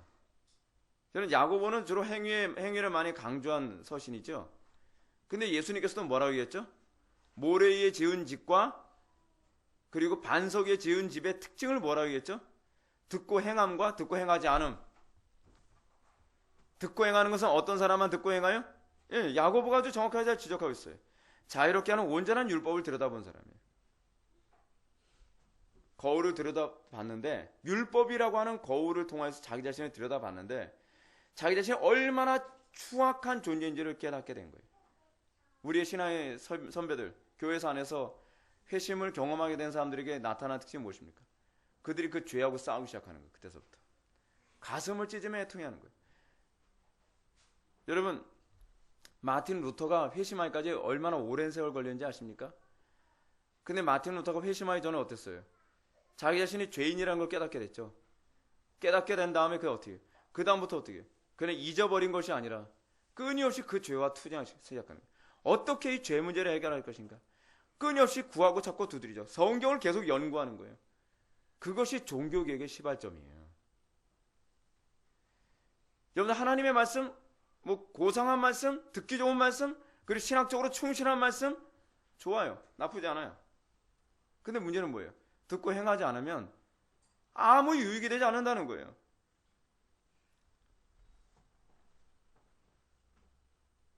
사랑하는 성도 여러분, 여러분들이 항상 설교를 들을 때, 하나님 말씀 들을 때 내가 무엇을 회개해야 될 것이며 내가 어떻게 순종해야 될 것인가를 항상 고민하며 여러분들이 예배에 참여하는 그런 영적 습관이 있기를 바랍니다. 신앙의 진보 없이 신앙생활하는 거 지긋지긋하지 않습니까? 신앙의 진보 없이 맨날 똑같은 지적받는 것도 이젠 창피하지 않습니까? 괴롭지 않습니까? 아예 그냥 무뎌졌습니까? 여러분들 날마다 삶의 개혁이 일어나야만 합니다. 그래야 말씀의 즐거움이 있어요. 근데 똑같은 지적을 자꾸 받으면요, 이제는 말씀의 즐거움이나 진절머리가 나요. 옛날에 왜 달콤했는지조차도 기억도 안 나는 거예요. 2절로 넘어갑시다. 사람의 본성적인 자기도취, 인간이란 어떤 존재인가를 지금 칼빈이 얘기하지 않습니까? 그러므로 우리가 우리 자신을 살필 때 추구해야 할 지식으로 하나님의 진리가 요구하는 것은 바로 우리 자신의 능력에 대한 모든 신뢰를 제거하고, 여러분 이거 밑줄 쳐야 되죠. 우리 자신의 능력에 대한 모든 신뢰가 제거되어야만 합니다. 우리로 자랑할 모든 기회를 없애며 우리로 굴복하도록 이끄시는 그런 지식인 것이다. 그래요. 하나님을 아는 지식이 궁극적으로 목표로 하는 바가 이거예요. 여러분들에게 어떻게 해야 돼요? 우리 자신의 능력에 대한 모든 신뢰를 제거해요. 내 능력, 내 지혜, 내 지식, 내 수단, 내 방법, 정말 신뢰할 거 아무것도 없구나. 자랑할 것도 없구나. 그래서 우리를 어떻게? 하나님께 굴복하게 만들죠. 여러분들이 정말 온전하게 하는, 자유롭게 하는 온전한 율법을 여러분들이 들여다봤다면, 여러분들이 정말 제대로 된 성령의 조명하신 여러분들이 받았다면 여러분들은 이 현상이 나타나야만 합니다. 어떻게 해요? 여러분들은 더 이상 자신을 신뢰하지 않는, 자신을 신뢰하지 않는 사람들을 사도 바울이 뭐라고 표현한지 기억하십니까? 영적 할례당이라고 얘기하겠습니다. 영적 할례당. 자신을 신뢰하는 사람들은요, 아직 할례 받지 못한 거예요. 여러분, 아직까지도 우리는 예수를 믿는다고 하면서 내 머리 되게 신뢰하는 사람들 많이 있지 않습니까? 내 경험을 성경보다 더 신뢰하는 사람 많이 있지 않습니까? 내 건강, 내 수단, 내 돈, 그리고 인간관계, 이걸 더 많이 신뢰하는 사람들이 많이 있지 않습니까? 아직 할례 받지 못하는 것이죠. 할례 받지 못한 자. 사도 바울은 뭐라고 얘기합니까? 우리가 우리 자신을 신뢰하지 아니하니 우리는 영적 할례당이라. 여러분들이 그 영적 할례당으로서의 그 표지가 나타나기를 바랍니다. 밑에서 5번째 줄 보십시오. 사실 사람이 본성적으로 바라는 가운데 스스로 우쭐해지는 것보다 더한 것은 없다. 다른 번역에서 뭐라 하냐면, 사실 인간의 본성보다 아첨받기를 더 바라는 것은 아무것도 없다. 이렇게 되어 있습니다. 좀 더 읽어볼까요? 맨 밑에 줄 우측 부분. 모든 사람들이 본성적으로 자기 자신에 대한 맹목적인 사랑을 갖고 있으므로 사람들은 누구나 자기에게는 혐오스러운 것이 전혀 없다는 것을 아무런 거리낌 없이 받아들인다. 여러분, 성령의 조명하심, 정말 자유롭게 하는 온전한 율법을 들여다보게 되었을 때 우리에게 나타나는 특징은 무엇인지 아십니까? 이 우쭐됨이 다 무너지게 됩니다. 그래서 기가 죽어요. 처음에 나타나는 게요. 성령의 조명하심을 받고 나면 남들 앞에 우쭐대고 자랑하려는 것보다는 처음에는요, 기가 죽어가지고 정말 어깨가 축 늘어집니다. 거기서 시작되어집니다. 거기서 철저히 낮아짐, 철저히 깨부서짐. 그리고 난 다음에 비로소 그리스도를 아는 지식, 하나님을 아는 지식에 한 발자국씩 한 발자국씩 내딛게 되는 겁니다. 조나단 에드워즈가 한 말을 한번 좀 인용해 볼까요? 구원을 사랑하는 것과 구원자를 사랑하는 사이에는 커다란 차이가 있다. 전자는 저주받지 않고자 하는 용의로서 결국 자기 사랑이요, 후자는 자신의 구주로서 그리스도를 영접하는 것이다 라고 얘기합니다. 무슨 얘기냐면, 여러분, 어떤 사람은 구원을 사랑하는 사람 있지 않습니까? 그러니까 천당 가기 위해서 예배당 오는 사람이 있다는 거예요. 근데 어떤 사람은 구원자를 사랑하는, 구원자이신 예수 그리스도를 사랑하는 사람이 있어요. 조나단 에드워즈가 지금 그거 얘기하는 겁니다. 그러니까 어떤 교회에 두 부류가 있어요. 천당은 가야 되겠으니까 마지못해서 수요 예배, 금요기도회, 주일날 예배, 오후 예배 다 참석을 하는데 하나님께 대한 사랑도 없고 열정도 없고 의욕도 없고 그냥 소파하는데 개 끌려가듯이 마지못해 나오는 거예요. 왜요? 천국 가려고 하니까. 그것에 관해서 조나단 에드워즈가 뭐라 얘기해요? 이런 사람은 저주받지 않고자 하는 그 용의 때문에 그래서 교회에 나온다는 거예요. 그러나 구원자를 사랑하는 사람은요, 구주로서의 그리스도를 영접하는 것이죠. 그들은 정말로 구원받은 사람입니다. 그들의 궁극적 목표는 천국이 아니라 누구예요? 그리스도인 거예요. 신앙의 목표가 어디에 있어야만 합니까? 천당입니까? 그리스도입니까? 그리스도예요. 근데 얼마나 많은 사람들이 천당 못 갈까봐 그것 때문에 여러분들의 불경건이 왜 해결 안 되는지 아십니까? 지옥 갈까봐 불경건 해결하려고 그래서 그래요. 그리스도를 사랑하지 못하는 것 때문에 안타까워야 되고 진리를 사랑하지 못하는 것 때문에 나는 왜 이 정도밖에 안 되나라고 하는 그 괴로움에서 출발해야 하나님의 은혜와 긍휼을 아는데 그리스도를 사랑할 마음은 전혀 없는 거예요.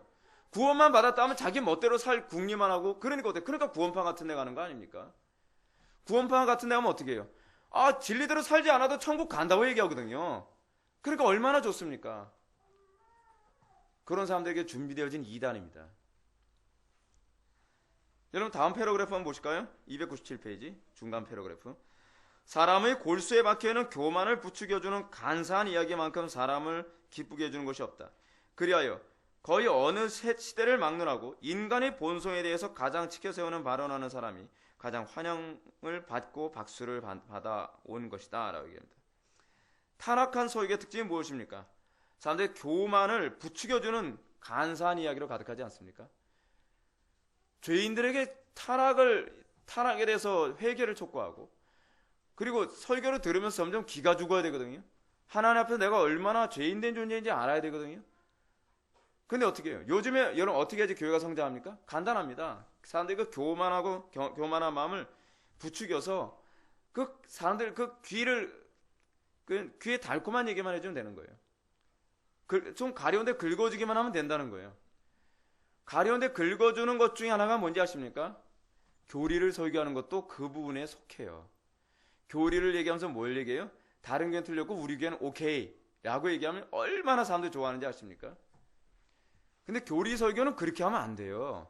다른 교회는 틀렸고 우리 교회만 맞다가 아니라 여러분이 틀렸고 여러분들이 하나님의 말씀 앞에서 회개해야 된다고 얘기해야 돼요. 그게 정당한 교리 설교예요. 근데 우리는 오늘날 사람들이 교만을 붙여요. 여러분들은 열심히 교회 나오죠? 여러분들 조나단 에드워즈 책을 읽었죠? 여러분들 교리 열심히 공부하고 있죠? 여러분들은 하이델베르크 배우고 있고 여러분들은 뭐 이거 배우고 있으니까 여러분들은 정당한 교인입니다. 할렐루야. 우리는 다 천국 갈 겁니다. 이것만큼 여러분 교인들을 즐겁게 해주는 설교가 어디 있습니까? 별로 합당치 않은 설교입니다. 궁극적으로 설교는요, 우리 교회 교인 잘났다가 아니라 회중들 하여금 그 교만함을 깨뜨리고 하나님 앞에 부복하게 만드는 데 있습니다. 예배가 뭐죠? 아바드. 히브리어 아바드가 뭐죠? 넙적 엎드려서 하나님께 절을 하는 겁니다. 하나님 앞에 완전히 깨어져서 그냥 땅에 코를 쳐박게 만드는 것. 그리고 하나님의 명령에 절대적인 복종하게 하는 것. 그리고 회개에 도달하게 만드는 것. 그것이 궁극적인 예배입니다. 하나님 앞에 여전히 목이 곧고 나는 잘났고 예배를 드리고 나니까 더 목이 굵어지는 거예요. 더 목이 꼿꼿해지는 거예요. 더 나는 똑똑해졌다고 생각하는 거예요. 더 많은 지식을 갖고 있기 때문에 나는 저기 옆에 있는 저 순복음교회 같지 아니함을 감사하나이다 라고 이렇게 기도하고 있는 거예요. 하나님께서 얼마나 혐오스러운 기도라고 생각하십니까? 그렇지 않아요? 우리 교회는 저 옆에 있는 무슨 교회와 같지 아니함을 감사하나이다. 그건 아니거든요. 그건 아니에요. 우리는 끊임없이 하나님의 말씀을 통해서 어떻게 해요? 난 정말 하나님의 긍휼 없이는 살 수 없는 존재군. 내가 보여야죠. 내가 하나님의 긍휼 없이는 살 수 없는 존재인지 보여야 되는 거죠. 2절 맨 밑에서 네 번째 줄. 그러므로 누구든지 우리 선한 특징들만을 생각하도록 우리를 붙잡아두는 그런 선생들의 가르침을 귀담아 듣는 사람은 자기를 아는 지식에서 발전하는 것이 아니라 오히려 최악의 무지 속에 빠져들 뿐인 것이다 라고 얘기합니다. 다른 말로는 또 치명적인 무지 속에 빠져들었다라고 그렇게 번역을 했어요. 설교하면서 이렇게 설교하죠. 여러분들은 그래도 열심히 하니까 할렐루야, 여러분들은 괜찮습니다. 여러분들 말고 저기는 누구? 여러분 이렇게 얘기하는 설교 많이 들었죠. 여러분 그 농담처럼 들릴지 모르지만 칼빈의 표현에 의하면 치명적인 무지예요. 여러분 무슨 무지죠? 이 무지라는 게 내가 얼마나 악한지, 내가 얼마나 무능한지, total inability, total depravity, 인간의 전적 무능, 인간의 전적 타락에 대한 무지. 그래서 예배 끝나고 나서 어떻게 해요? 역시 나는 의로와, 역시 나는 아는 것이 많아, 역시 나는 저쪽 교회 교인들보다는 좀 수준 있는 신앙생활하고 있지 라고 하는 것만큼 여러분들에게 치명적인 무지가 없다는 거예요.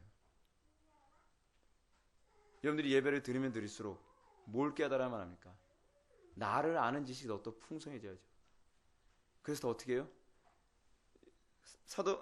야고보가 얘기하는 것처럼 자유롭게 하는 온전한 율법을 들여다보고 있는 자는 듣고 잊어버린 자가 아니고 곧바로 실천하는, 이 실천이 뭐예요? 회개하는 자죠. 회개하는 자. 곧바로 회개하는 자니 이런 사람과 행하는 일에 복을 받을. 그러므로 여러분 강단 설교에서 성도들에게 복받게 하는 설교가 무엇인지 아십니까? 그들의 비참함을 깨달아 알아. 그들하고 회개하고 그리스도께로 더욱더 나아가고 그래서 그리스도의 그 영광에 참여하게 하는 것. 그것이 바로 가장 성도들에게 유익이 되는 설교라는 걸 믿으시기 바랍니다. 3절. 자기를 아는 지식의 두 가지면 결국 지혜보다는 지식이라고 번역하십시오. 지식의 두 번째 부분이 우리 자신을 아는 데 있다는 것에 대해서는 여러분 지식의 첫 번째 부분은 그럼 뭐였습니까? 하나님을 아는 지식이죠. 그렇죠? 그리고 두 번째 지식은 뭐예요? 나를 아는 지식이죠. 그렇죠? 그래서 밑에서 두 번째 줄 맨 우측 부분. 그러나 그 지식을 어떻게 얻느냐 하는 문제에 대해서는 서로 굉장한 차이가 있다. 육적인 판단에 따르면 사람은 자신을 잘 아는 것처럼 보인다. 자기의 지성, 다시는 이 오성을 얘기하는 거예요. 자기 지성과 정의함을 확신하고서 덕의 의무를 담대히 수행하고 악을 상대로 전쟁을 선포하고 스스로 모든 힘을 기울여 탁월한 것과 존귀한 것들을 위해 수고를 다하는 것처럼 여기는 것이다. 여러분 신앙생활 하면서 이 상태 되면 굉장히 위험한 겁니다. 여러분 바빠주면서 많은 사람들이 자기 자신의 죄인됨을 깨닫습니까? 나는 그래도 선하다고 생각하겠습니까? 나는 좀 선한 사람이라 생각하죠. 이거 정말 굉장히 영혼들을 더 강팍하게 만드는 겁니다. 우리는요, 교회가 궁극적으로 성도들로 하여금 깨달아 알게 하는 것이 무엇이어야 되는지 아십니까? 난 이 정도면 괜찮은 사람이야. 난 이 정도면 선한 사람이지. 난 이 정도면 지혜로운 사람이야. 이 정도면 나는 그래도 뭐 괜찮은 경건한 그리스도인 아니야 라고 만든다면 그건 잘못 가르치고 있는 겁니다. 시간이 갈수록 내가 다른 사람에게 더 사랑을 베푸지 못하는 것에 관해서 안타까워해야죠. 내가 더 지혜롭지 못하다는 것 때문에 하나님께 더 온전한 지혜를 추구하고, 내가 더 경건하지 못하다는 것 때문에 더 경건에 힘쓰게 되고, 내가 더 부지런하지 못하다는 것 때문에 더 부지런하게 살아가고, 그리고 날마다 더욱더 신앙의 진보를 보이게 만드는 것이 정말 바른 복음의 선포가 아니겠습니까? 그러나 하나님의 판단의 표준에 따라서 자기 자신을 바라보고 살피는 사람은, 스탠다드가 뭐예요? 하나님의 판단의 표준이에요. 하나님의 판단의 표준에 따라서 자기 자신을 바라보고 살피는 사람은 자기 자신을 신뢰할 만한 것을 자기에게서 전혀 발견하지 못한다. 자기 자신에게서 신뢰할 만한 것이 전혀 발견할 수가 없어요. 이게 신앙이 성숙했다는 겁니다. 시간이 갈수록 어떻게 해요? 내가 나에게서 신뢰할 만한 것이 없다는 것을 발견해야 되는 거예요. 그랬을 때 어떻게 해요? 그랬을 때 좀 비로소 겸손해지는 것 아닙니까? 그리고 자기 자신을 더 깊이 살필수록 더 낙담하게 되고, 그래서 여러분 자신에 대한 묵상을 많이 해야 되는데, 그 묵상이 뭐냐면 내가 얼마나 하나님 앞에서 무능하고 내가 얼마나 악한 존재인지를 깨달아가는 거예요. 그렇게 하면 그렇게 할수록 어떻게 해요? 자신에 대해서 더 낙담하게 되고 마침내 그런 자신감을 완전히 잃어버리게 되고, 자기 자신의 삶을 올바로 이끌어갈 수 있는 것이 자기에게 전혀 없다는 것을 깨닫게 된다. 그렇게 되면 비로소 어떻게 해요? 기도를 안 하고 베길 재간이 없는 거죠. 왜 오늘날 사람들이 교리를 그렇게 배워도 기도를 죽어라고 안 하죠? 그 이유가 어디 있죠? 교리를 배우는데 자신을 깊이 살피질 않아요. 교리에 통해서 가장 첫 번째로 살펴봐야 할 대상은 제 앞에 보이는 교인들이 아니거든요.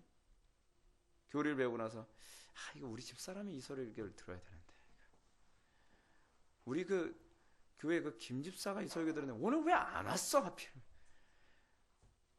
여러분 그렇게 되면 돼요 안 돼요? 안 되는 거예요. 그분 안 오게 된 것도 하나님 뜻이에요. 왜요? 그 사람 들으라고, 장본인 들으라고요. 장본인. 그래서 그 설교 들으면서 자기 자신이 낙담이 돼요. 여러분 설교 들으면서 낙담되는 것이 여러분 성령 역사 아니라고 생각하는 사람들이 많이 있는데, 그래서 간혹가다 그러잖아요. 목사님 설교 들으면 위로가 되고 힘이 돼야 되는데 목사님 죄 지적하는 설교 자꾸 들으니까요 낙담이 돼요. 이럴 때 제 입에서는 할렐루야가 나와요. 낙담이 되어야 돼요. 여러분들 자신에게서 신뢰할 것이 없다는 걸 발견하기 전에는 여러분들 절대로 하나님을 신뢰하지는 못해요. 하나님 신뢰하는 법을 배우지 못한단 말이에요. 왜 자꾸 자기 자신에서 자기 자신을 신뢰할 만한 것을 찾아달라고 자꾸 용기를 북돋달라고 얘기합니까? 그거는요 프로이트에게 가서 배우십시오. 융이나 그렇다면 에릭슨 같은 사람한테 가서 배우십시오. 심리학에선 그런 걸 얘기합니다. 당신은 괜찮은 사람이야. 성경은 그렇게 출발하지 않습니다. 왜냐하면 여러분 인간을 보는 이 관점 자체가 다르거든요. 인간의 전적 타락에서 시작하느냐, 인간의 전적으로 선하다에서 출발하느냐, 완전히 접근 자체가 다르거든요. 우리는요 정말 철저히 풀이 죽어져서 그리스도를 신뢰하지 않는 한 이 땅에서 살 수 없다는 것을 여러분들이 인정해야만 합니다. 그랬을 때 여러분들 기도를 좀 진지하게 할 수 있게 되는 거예요. 진지하게. 여러분들 기도하면서 시간만 때우고 경건에 아무 능력이 안 나타나는 이유가 어딘지 아십니까? 여러분들은 여러분들 자신에게 아주 충분히 실망하지 않아서 그래요. 여러분들 여전히 하나님의 임재의 은혜 없이도 내일을 살아갈 수 있다고 하는 자신감이 가득한 겁니다. 그러니까 기도는 열심히 하는 것 같은데 경건의 능력이 안 나타나요. 기도는 열심히 하는 것 같은데 하나도 변화되질 않아야 좀 더 지혜로워야 되지 않겠습니까? 기도를 했으면 좀 더 여러분 경건함이 나타나야 되는 것 아니겠습니까? 기도를 했으면 좀 더 여러분 입술이 좀 더 달라지거나 표정도 좀 더 달라지거나 그래야 되는 것 아닙니까? 근데 왜 하나도 안 달라집니까? 아직 자신을 많이 신뢰하고 있는 것이죠. 자기의 삶을 올바로 이끌어갈 수 있는 것은 자기에게 전혀 없다는 것을 깨달을 때, 그때 그래서 그 사람은요 진정한 그리스도인다운 삶의 모습이 나타나게 됩니다. 그러나 이게 다 중에서 그냥 쭉쭉 읽어 내려가야 될 것 같아요. 하나님께서는 동시에 우리 조상 아담에게 베푸셨던 그 본래의 고귀함을 잊지 않기를 바라신다. 그러한 우리 고귀함을 생각할 때 우리 속에서 의와 선을 향한 열심이 솟아나게 되는 것이다. 그렇습니다. 이 의와 선을 향한 열심, 이건 어디서 나와요? 그 고귀함을 생각할 때 나와요. 아, 나는 원래 태어난 성격이 우유 밀크 해가지고 항상 뭐 뜨뜻미지근한데요. 이거 원래 제 성격이 그래요. 그게 원래 성격이 아니에요. 타락한 성격이에요. 여러분, 아담이 우유부단했을 거라고 상상이 됩니까? 아담이 열정이 없이 그냥 뜨뜻미지근했을 거라고 생각합니까? 여러분, 뜨뜻미지근한 성격이 타고난 성격이라고 얘기하지 말고 그건 변화받아야 될 성격이라고 여러분 생각하십시오. 변화받아야 될 성격입니다. 성경이 아주 노골적으로 얘기했잖아요. 요한계시록에서 뭐라고요? 차든지 뜨겁든지 알아. 미지근하면 어떻게? 토에 내치리라. 저는 원래 타고난 성품이 그런데요. 성경은 그 전제가 없어요. 전제가. 그게 타락한 성품이 나타나는 열매 중에 하나라고 얘기하고 있는 거예요. 은혜 받으면 어떻게 되는지 아십니까? 열정이 생겨. 그게 은혜 받음의 중요한 특징 중에 하나예요. 우리 최초의 원시 상태, 타락 이전의 상태에 대해서 한번 생각해 봅시다. 그 다음 패러그래프. 창조하신 목적, 이걸 그냥 넘어갑시다. 하나님께서 인간을 창조하신 목적이 무엇입니까? 지금 우리의 상태가 그 목적에서 완전히 파괴된 상태가 아니겠습니까? 그래서 우리 비참한 현실을 혐오하며 탄식하고 또한 우리의 그 잃어버린 고귀함에 대하여 한숨을 쉬고 있는 것이 지금 우리 상태가 아니겠습니까? 여러분, 그냥 노골적으로 얘기합시다. 하나님께서 우리를 창조하신 목적이 무엇이겠습니까? 여러분, 이것부터 생각해야만 합니다. 열심히 공부해서 좋은 대학 가가지고 잘 먹고 잘 살고 그러다 때 되면 늙어서 죽는다? 여러분, 허무하지 않습니까? 고작 그걸 위해서 하나님께서 인간에게 지혜와 지성을 주시고 이런 탁월한 능력을 주셨을 거라고 생각합니까? 얼마나 많은 사람들이 내가 왜 이 땅에 태어나는가에 관한 목적의식도 없이 살아가다가 그냥 켄터키 프라이드 치킨 막 튀기다가 그냥 세상 떠나는 사람들이 얼마나 많은지 몰라요. 여러분, 구멍가게 장사하다가 세상 떠나라고 하나님께서 여러분 부르셨겠습니까? 더 영광스럽고 더 가치 있으며 더 고귀한 목적이 있어요. 인생의 목적이. 일평생 그냥 헛된 일만 하다가 세상 떠나라고 여러분 부른 게 아니란 말이에요. 여러분들 창조한 게 아니란 말이에요. 하나님께 우리 창조하신 목적이 뭐예요? 하나님의 영광을 위하여 살도록 창조하신 거랍니다. 이 부분을 묵상하게 되면 우리는 하나님의 창조 목적대로 살지 못하고 있더라도 천국에 갈 수 있을 거라는 생각이 아니라 천국에 갈 신분이라 하더라도요, 그 목적에 합당한 삶을 살고 있지 못하다는 것 때문에 정말 죄책감이 생겨서 여러분 이렇게 우유부단하고 이렇게 흐리멍덩하게 살지는 않을 겁니다. 세월만 때웁니까? 이 시대를 바라보면서 여러분, 하나님께서 나를 어떻게 쓰시길 원하십니까? 라는 질문이 안 나옵니까? 여러분, 세월호 사건, 배 침몰한 사건만이 아니라 나라 전체가 아수라장입니다. 아니, 어떻게 배 한 번 침몰하면 나라가 아수라장이고, 여러분, 만약에 우리나라에 9.12 테러 같은 엄청난 테러가 일어나면 그건 어떻게 되겠습니까? 정말 이거요. 지금 우리가 얼마나 기독교인들이 하나님 앞에 정말 바르게 쓰임받아야 되며 이 대한민국의 영적 흐름을 위하여 우리가 어떻게 쓰임받아야 될 것인가 좀 고민해야 될 거 아니겠습니까? 인생을 허비하지 마시오. 젊음을 졸면서 보내지 말란 말이에요. 여러분, 젊으면 오래 갈 거라 생각합니까?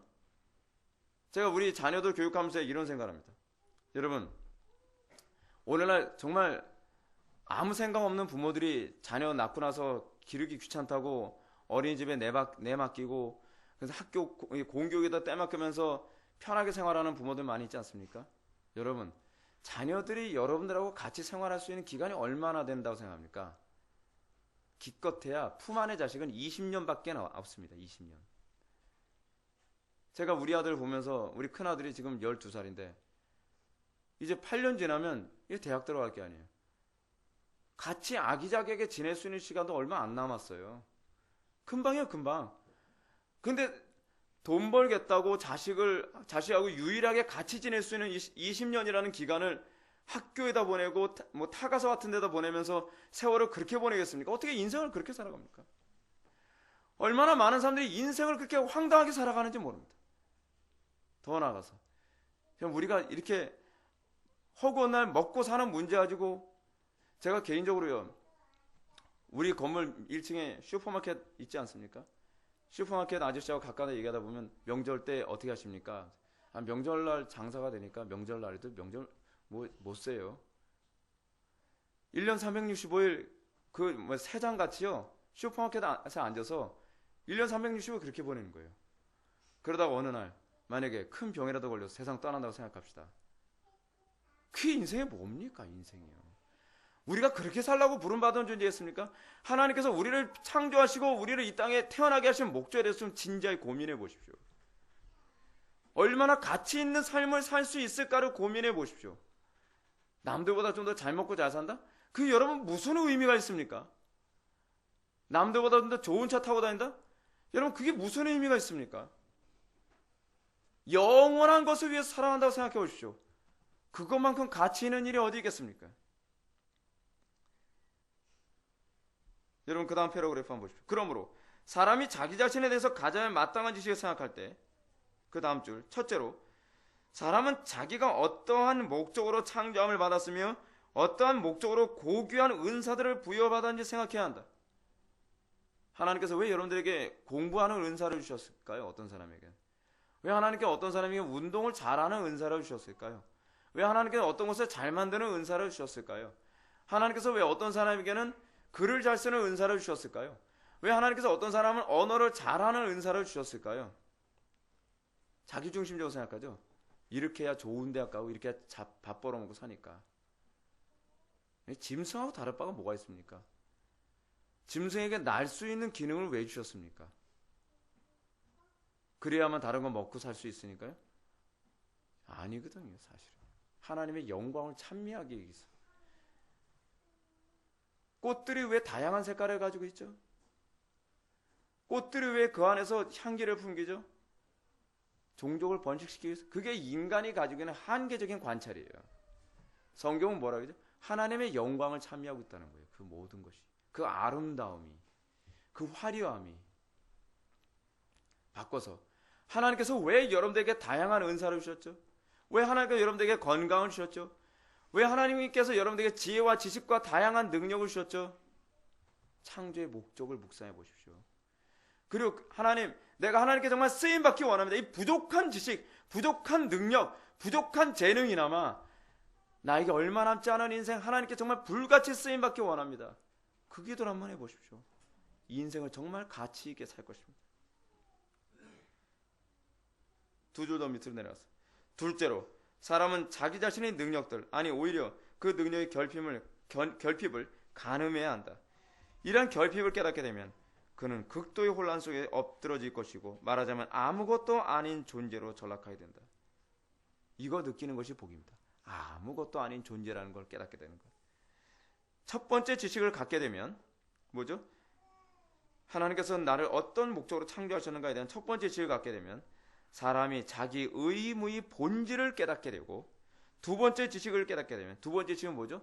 나 자신은 아무것도 아닌 무능한 존재라는 걸 깨닫게 되는 거죠. 이걸 깨닫게 되면 그 의무를 시행할 자기 자신의 능력의 한계를 깨닫게 된다. 자, 이제 그 하나하나의 순서를 차례대로 살펴보도록 하자라고 합니다. 다음 수부터 우리가 그걸 보게 될 겁니다. 왜 하나님께서는 우리에게 창조의 목적을 깨닫게 하시고 하나님께서는 왜 그럼에도 불구하고 우리가 이렇게 무능한 존재인가를 깨닫게 하시는가? 왜 그러겠어요? 결론적으로 얘기한다면 하나님만 의지하며 그리스도와 연합하여 살도록 하기 위함이겠죠. 이것이 우리의 인생의 최고의 가치라고 가르치는 겁니다. 다 같이 기도하셨습니다. 사랑이 많으신 하나님, 우리가 얼마나 하나님 앞에서 무능한 존재인지 깨닫기 원합니다. 우리가 정말 하나님을 아는 지식이 내 삶 속에서 분명한 열매를 맺기 원합니다. 우리가 자유롭게 하는 온전한 율법을 들여다보고 우리가 그것을 잊어버리는 자가 아니요 실천하는 자로 나타나기를 원합니다. 아버지 하나님, 우리 마음속에 정말 하나님의 영광을 위하여 일평생 뜨겁게 열정적으로 살고자 하는 그 마음을 허락하여 주시고 우리가 하나님의 창조 가운데 부름받은 존재임을 우리가 기뻐하며 우리의 인생을 살아가게 하여 주옵소서. 예수님의 거룩하신 이름으로 기도 올렸나이다. 아멘.